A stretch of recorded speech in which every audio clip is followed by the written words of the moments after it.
The choke point nobody talks about. When we talk about the Strait of Hormuz, we usually think about oil. But the more important story right now is fertilizer. Around 30% of global fertilizer exports pass through this corridor. And since the conflict began, shipping has dropped by more than 70%. The Gulf alone accounts for nearly half of global urea supply. So this is not just a disruption. It's a direct hit to the inputs that drive global food production. Fertilizer price shock. The market reaction has been immediate. Nitrogen fertilizer prices could double. Phosphate prices are rising sharply.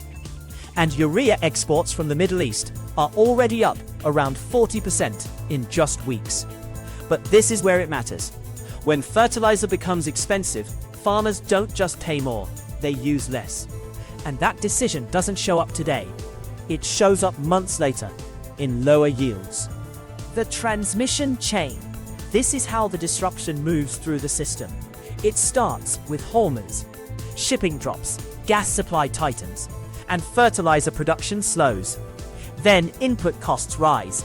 Urea, ammonia across the board. And finally, food prices follow. But there's a delay. It takes 6 to 9 months for this to reach consumers, which means the real impact is still ahead. And timing makes this worse. During the planting season, if fertilizer isn't applied now, output drops later in the year. Who's exposed? Exposure is uneven but significant. India depends heavily on Gulf fertilizer and is already cutting production. Brazil relies on these imports to sustain its soybean exports.